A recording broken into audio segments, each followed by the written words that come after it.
Hi hello வணக்கம் and welcome back everyone. So இந்த வீடியோவில் நம்ம யாரை பற்றி பார்க்க போகிறோம் அப்படின்னு சொல்லி பார்த்தீங்கன்னா ப்ரூஸ்லியை பற்றி தான் பார்க்க போகிறோம். அதாவது மிஸ்டரி அன்லீஸ்ட் அப்படின்னு சொல்லப்படுற டாப்பிக்கில், அதாவது மிஸ்டரி ரிவீல்டு, ஏற்கனவே நான் நிறைய மிஸ்டரிஸை பற்றி பேசியிருப்பேன்.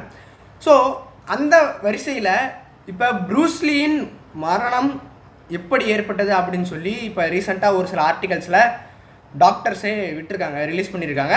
ஸோ அதை பற்றி தான் இன்றைக்கி பார்க்க போகிறோம். டாபிக் என்னென்னு பார்த்தீங்கன்னா ப்ரூஸ்லியின் மரணம் விலகிய மர்மம். ஸோ எல்லாருக்கும் வணக்கம், நான் உங்கள் வெங்கட் பிரவீன். தான் என் சேனல். நம்ம கூடிய சீக்கிரம் 500 சப்ஸ்கிரைப் பிளானாக மறப்போம். சப்ஸ்கிரைப் பண்ணாமல் பார்த்துட்டிங்கன்னா மறக்காம தயவு செஞ்சு சப்ஸ்கிரைப் பண்ணிட்டு பாருங்கள். இந்த வீடியோ ஃபுல்லாக பார்த்து முடிச்சுட்டு புரிஞ்சதாக லைக் போட்டுருங்க. அதுக்கப்புறம் உங்கள் ஃப்ரெண்ட்ஸுக்கு ஷேர் பண்ணுச்சுன்னா மறக்காம ஷேர் பண்ணிடுங்க. ஸோ இப்போ வாங்க வீடியோக்குள்ளே போகலாம்.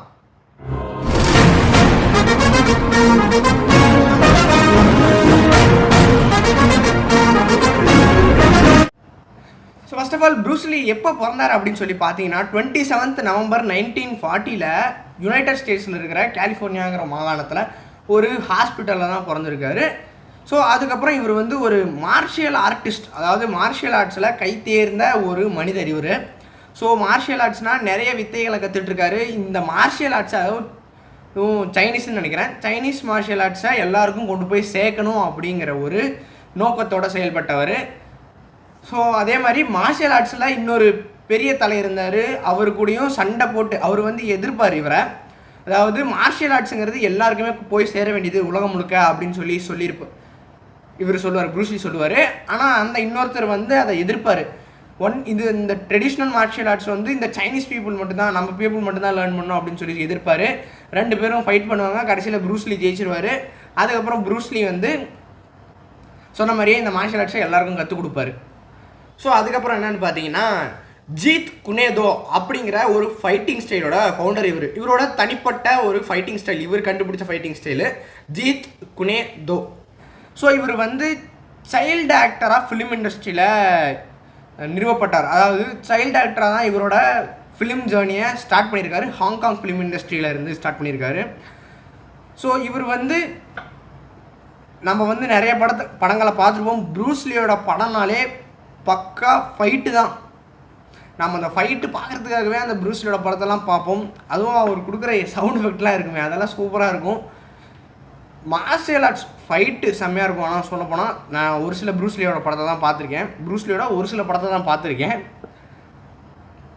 ஆனால் ஃபைட்டு செம்மையாக இருக்கும். ஃபைட்டுக்கு பஞ்சமே இருக்காது, எந்த ஒரு குறையும் சொல்ல முடியாது. அந்த ஃபைட்டில் ஒரிஜினலாக ஃபைட் போடுற மாதிரியே ஃபைட் பண்ணுவாங்க. ப்ரூஸ்லி சொன்னதாக சொல்லி ஒருத்தர் வந்து சொல்லுவார். என்ன சொல்லுவார் பார்த்தீங்கன்னா, ப்ரூஸ்லி சொல்லுவார், இது வந்து எனக்கு வந்து 1000 கிக்ஸை ஒரு தடவை ப்ராக்டிஸ் பண்ணுறவனை பார்த்து பயம் இல்லை, ஒரு கிக்கை 1000 தடவை ப்ராக்டிஸ் பண்ணுறவனை பார்த்து தான் பயம் அப்படின்னு சொல்லியிருப்பார். நல்லா புரிஞ்சுக்கோங்க, ஒரு கிக்கை 1000 தடவை ப்ராக்டிஸ் பண்ணுறவனை பார்த்து தான் பயம்னு சொல்லியிருப்பார்.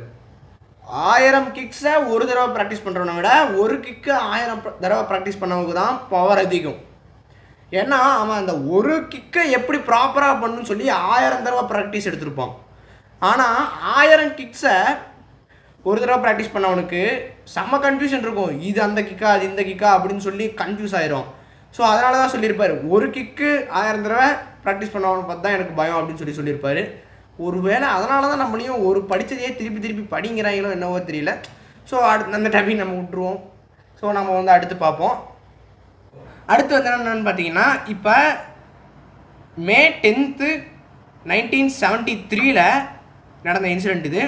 Orange sky golden harvest film studio அப்படின்னு சொல்லி ஒரு ஃபிலிம் ஸ்டுடியோவில் என்டர் த டிராகன் அப்படிங்கிற ஒரு படத்துக்காக வாய்ஸ் ஓவர் கொடுக்கறதுக்காக, அதாவது டப்பிங் மாதிரி கொடுக்கறதுக்காக அங்கே ப்ரூஸ்லி வந்து போயிருப்பார். அப்படி ஒரு டப்பிங் கொடுத்துட்டு இருக்கும்போது அவருக்கு வந்து திடீர்னு கொலாப்ஸ் ஆயிடுவார். அதாவது மயக்கம் வர மாதிரி ஆயிரும். அதுக்கப்புறம் மயக்கம் வந்துடும். அதுக்கப்புறம் போய் ஹாஸ்பிட்டலில் சேர்த்துருவாங்க.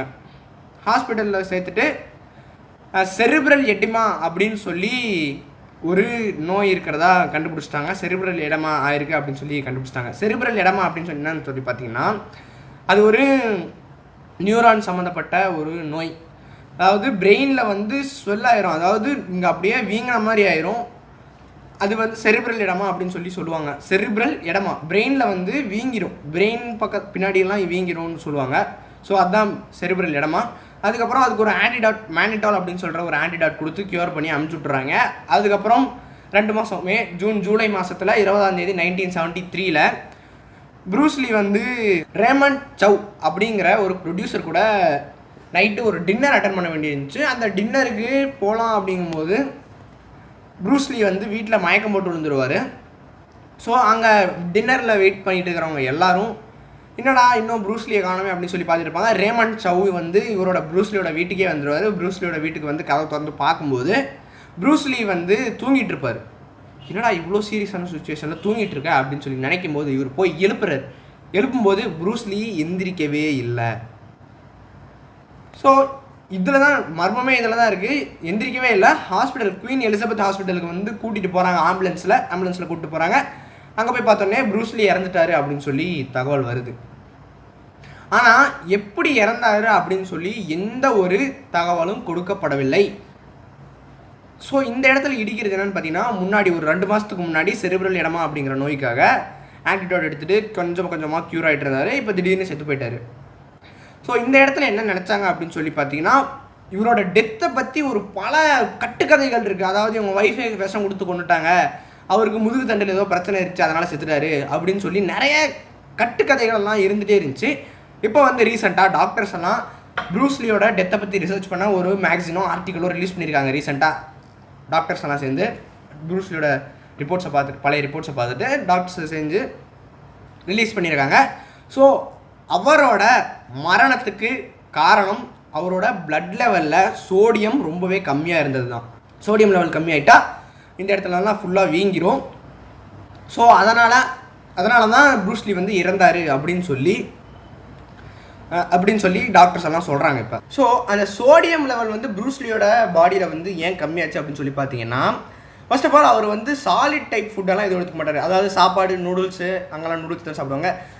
அந்த மாதிரி ஐட்டம்ஸ் எல்லாம் எதுவுமே எடுத்துக்க மாட்டார். Only fruits and juice, fruit juice, water இது மட்டும் தான் எடுத்துக்குவாராம் அதிகமாக. ஸோ எதாக இருந்தாலும் ஒரு அளவுக்கு தானே, அளவுக்கு மீறினா அமிர்தமும் விஷமாக மாறிடும் அப்படின்னு சொல்லி ஒரு பழமொழி இருக்குது.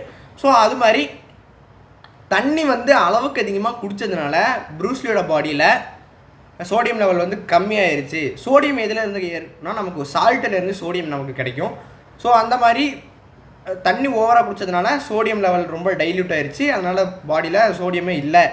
அதனால் செரிப்ரல் இடமா காசாயிருக்கு. இங்கே வந்து ஸ்வெல்லன் ஆயிடுச்சு, அதாவது வீங்கிருச்சு. அதனால் ப்ரூஸ்லி வந்து இறந்துட்டாரு அப்படின்னு சொல்லி டாக்டர்ஸ் வந்து ரிப்போர்ட் கொடுத்துருக்காங்க இப்போ. ஸோ அவர் வந்து தன்னோட 32வது வயசில் 20th ஜூலை 1973 இறந்து. அவ்வளோதான் ப்ரூஸ்லியோட டெத் ஹிஸ்ட்ரி ஃபுல்லாக இதுலேயே நம்ம பார்த்துட்டோம். பிறப்புலேருந்து இறப்பு வரைக்கும் நம்ம பார்த்துட்டோம். இது வந்து ப்ரூஸ்லியோட லைஃப் ஹிஸ்ட்ரியில் நான் சொன்னது. ப்ரூஸ்லி வந்து எப்படி இறந்தார் அப்படின்னு சொல்லி தான் இந்த வீடியோவில் நான் சொல்லியிருக்கேன். ஸோ இந்த வீடியோ உங்களுக்கு எல்லாருக்கும் யூஸ்ஃபுல்லாக இருந்திருக்குன்னு நினைக்கிறேன். இத்தனை வருஷமாக நிறைய கட்டுக்கதைகள் பேசப்பட்டிருந்தது. அவங்களோட ஒய்ஃபே அவங்களுக்கு விஷம் வச்சுட்டாங்க, கொண்டிருப்பாங்க, முதுகு தண்டில் ஏதோ ஒரு பிரச்சனை இருந்துச்சு, அது மாதிரிலாம் ஒரு சில வதந்திகள் பரவிட்டு இருந்துச்சு. இப்போ திடீர்னு இந்த மிஸ்டரி சால்வ் பண்ணிட்டாங்க டாக்டர்ஸ். ஸோ இந்த வீடியோ உங்களுக்கு எல்லாருக்கும் யூஸ்ஃபுல்லாக இருந்திருக்குன்னு நினைக்கிறேன். ஒருவேளை இந்த வீடியோ பிடிச்சிருந்தா உங்களுக்கு லைக் பண்ணிடுங்க. ஸோ மறக்காமல் ஷேர் பண்ணி விட்ருக்கோம் உங்கள் ஃப்ரெண்ட்ஸுக்கெல்லாம். ஸோ கூடிய சீக்கிரம் நம்ம 500 சப்ஸ்கிரைபர் கிளாம் மாற போகிறோம். உங்கள் உதவியோட தான் நான் அப்படி 500 சப்ஸ்கிரைபர்ஸ் போக முடியும், தொட முடியும். ஸோ தயவு செஞ்சு எனக்கு சப்ஸ்கிரைப் பண்ணிடுங்க. ஸோ உங்களிடம் இருந்து உங்கள் வெங்கட் பிரவீன். நன்றி, வணக்கம், டாடா, பை பாய்.